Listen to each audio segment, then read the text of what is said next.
Hindi ako makakita ng mga road markings. Kasama din sa lugar. Si Kira naghahanap na sa kanyang daddy kung nasaan na daw. Oh, so. Oh, thank you.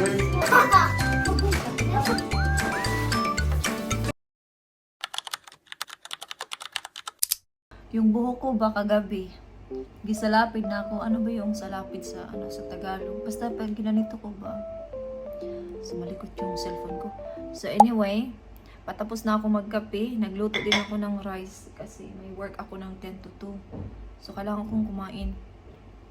Tapos si Kira uwi na din mamaya. Excited na ako makita siya. So kanina nag-WhatsApp siya sa akin na meron siyang tinanong. Sabi ko talaga, ang laki na talaga ni Kira kasi nagsisend na siya ng mga messages, mga ganun ba, nagtatanong na siya kung meron siyang gustong itanong. Kahit nga si Dave nag-message na yun sa akin na, nag-text na sa kanya si Kira na, na-feel namin ba na, grown up na talaga si Kira, hindi na talaga siya baby. Like, excited ako makita siya mamaya kung tanungin siya how's the holiday. Nag-video call naman kami kagabi. So yeah, uwi na sila mamaya. I think yung flight nila is 10. You will see Kira later after work kasi nandito siya mga 1:30. Susundin siya ng kanyang lolo at lola dun sa airport. So anyway, may time pa naman ako. So maya-maya mag-ready na ako. Hindi ako mag-shower kasi nag-shower ako kagabi. Tanggalin ko to mamaya, tapos ulitin ko siya ulit. Parang gusto ko kasi yung ganyan. Tapos ganun ko para malinis tingnan. So yeah, I will see you na lang later.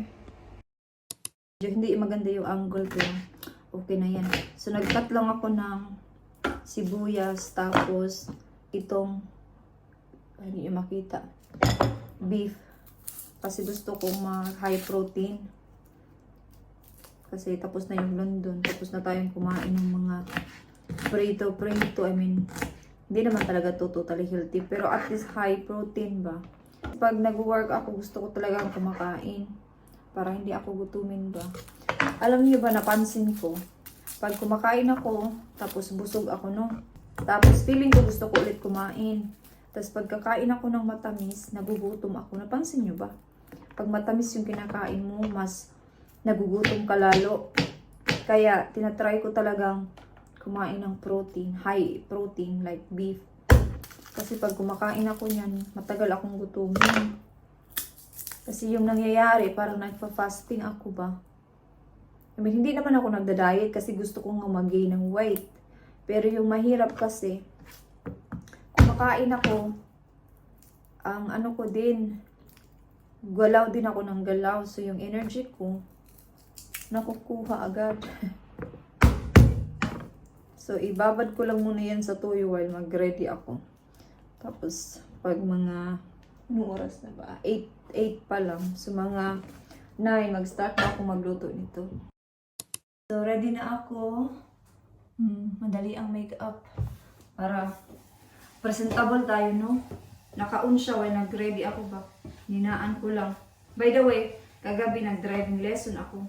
First time ko nag-driving kahapon na dark, maulan, foggy, lahat na.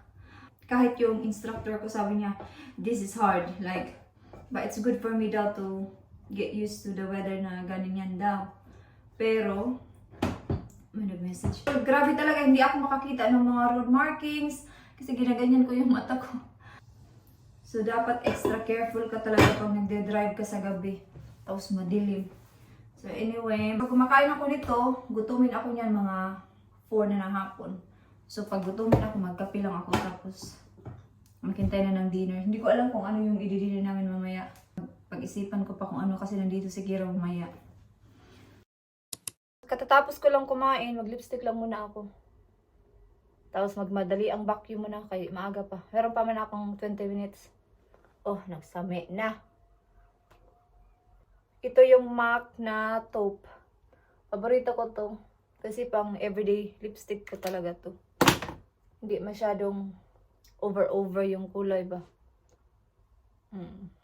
Okay. Tapos magpabango tayo. Nasaan na yung pabango ko na sample? Meron kasi akong sample, di ba, na yung napakita ko nung nasa London kami. Ganito yung gamitin ko. Huwag muna natin gamitin si Gucci. Kasi meron namang mga sample. Nasaan ka? Riambot, nasaan siya?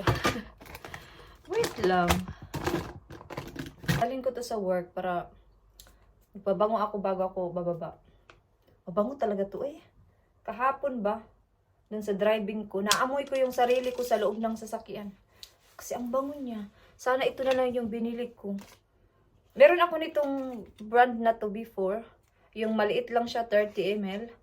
Pero ito bago ata to nila kasi tinignan ko ba. Oh, mabango-bango. Okay, tara punta na tayo sa work. Uy. Mag-vacuum muna ako pero magkikita na lang tayo sa work.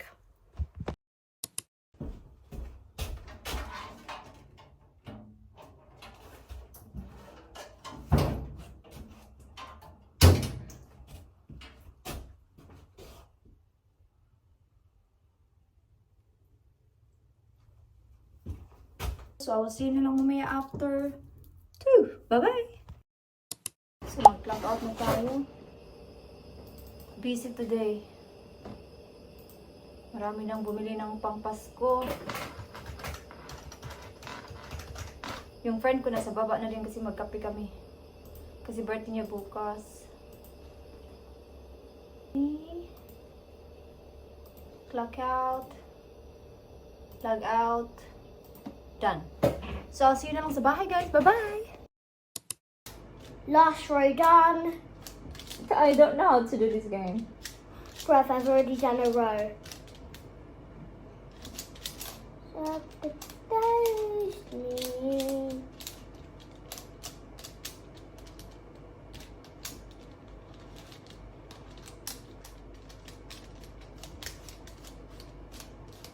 Oh my god, second row done.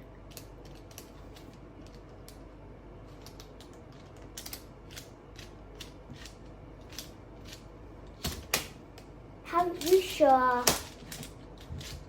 You sure you're done? I don't know how to do this game. Guys, ako'y nagbabalik. So, mag-5:10 pa lang, maaga pa. Pero dark na sa labas, no? Kasi di ba nag-change na yung time dito sa UK. So, lighter na sa umaga, tapos dark na sa gabi na umaga. Anyway, nag-cut na ako ng broccoli at saka carrots para sa dinner ni Dave at saka ni Kira. So, iuna natin ito. Hinaan ko lang siya. Maingay yung washing kasi nag-washing ako ng mga pamunas ba. 20 minutes pa naman yan. So, marami pang time. Si Kira nasa sala, naglaro ng kanyang tablet.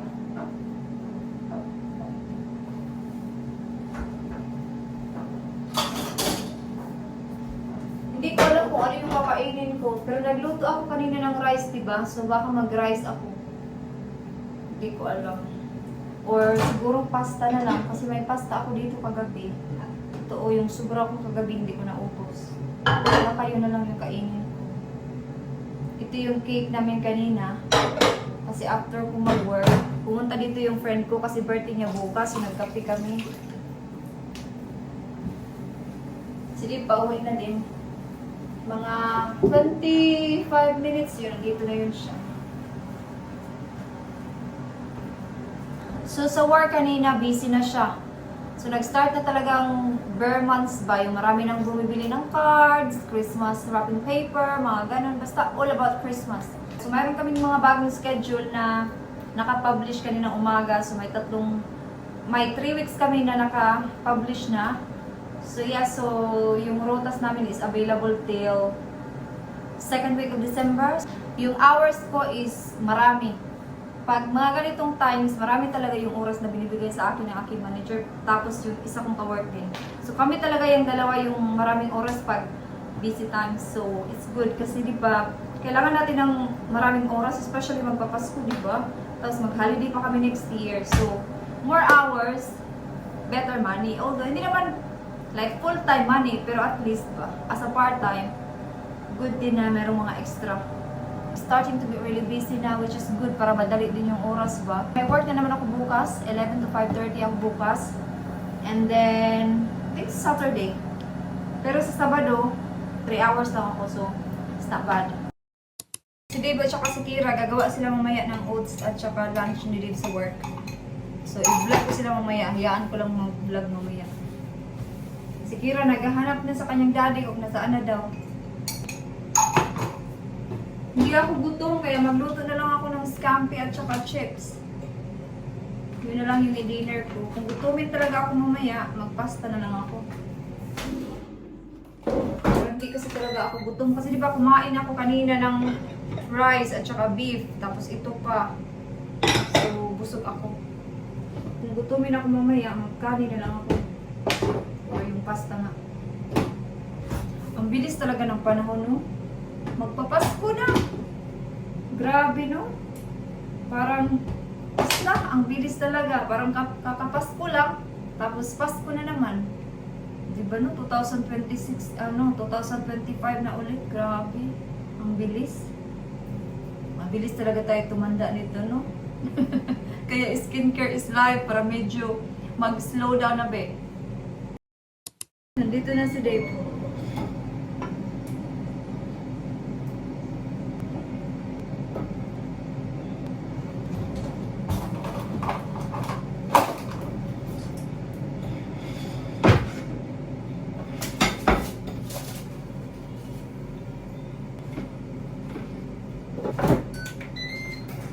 Well, I'm not gonna do it. I'm not gonna risk it. It's not worth it. Yeah, I know, it's a shame.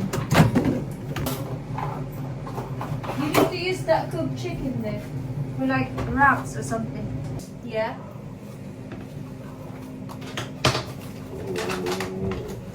That's it.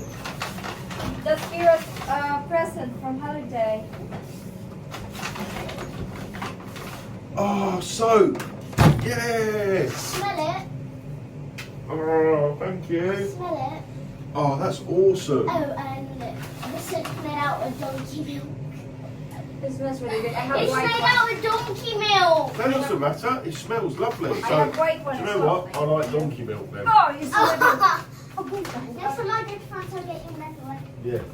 Next time you go. Oh, should I get you lime? Next time you Oh. go, so that means you're still Yeah. going. Oh, you Should I going? get you lime and lemon? Oh, Lemon and yeah. lime. Yeah. You going again, are you? And Mum said maybe next summer holiday. Right. Oh, did she now? She's planning to go back on holiday again next year. So sabi daw ng auntie niya, babalik na naman sila next year. So kanina, tingin-tingin sila kung saan na naman kami pupunta next year. Kasi si Kira, for sure, mag-holiday na naman niya next year kasama yung auntie niya. So ano to?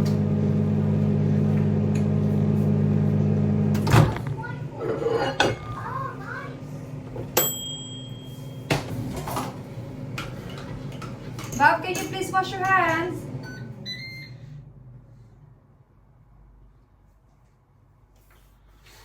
Kira, you wash your hands, darling.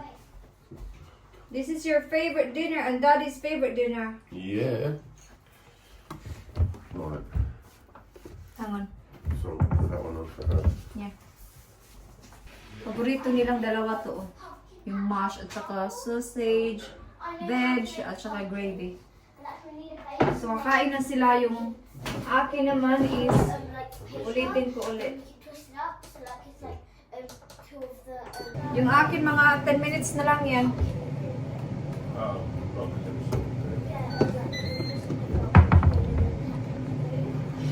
cool. There you are. I put salt already.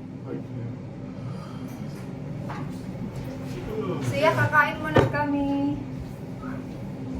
So kakain muna kami guys. I'll see you later.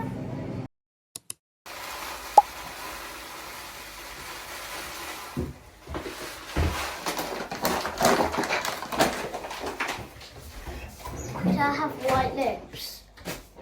No. No, I'm gonna have white lips.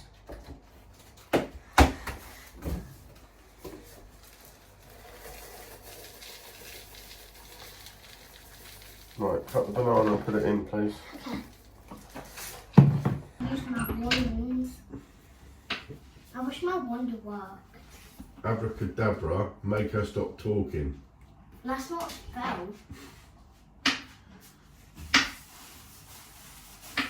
One, two.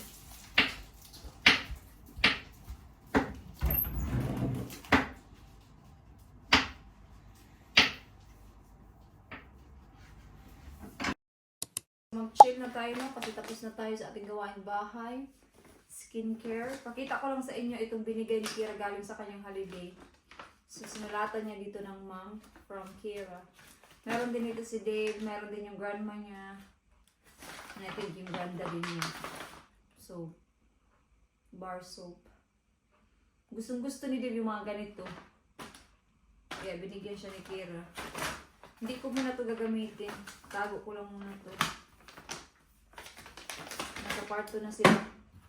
Si Kira napagod yan sa biyahe niya. 2 hours lang naman yung flight nila. Sinunod si Kira ng lola at lolo niya dun sa airport. Malapit lang naman yung airport dito, yung Gatwick. Mga half an hour lang. Half an hour to 40 minutes. So I think i-end ko na dito yung vlog kasi mag-study na talaga ako sa aking theory. Oy, hindi na magandang mag-memorize sa ganitong edad ba? Para mahirap na. Kailangan na talaga ng focus ba? Iba ng mga teenager pa kasi madaling maka-memorya. Ngayon parang wala na. Hindi na priority. Tapos na tayo sa pag-aaral. Ngayon mag-aaral na naman ulit. I mean, kasi kailangan ko na siyang ipasa ba? Kasi hindi ka man makapag-practical test kung hindi ka makapasa sa theory test. So yeah, i-end ko na dito yung vlog, guys. So thank you so much guys for watching this vlog for today. And I hope to see you guys on my next one. Bye-bye!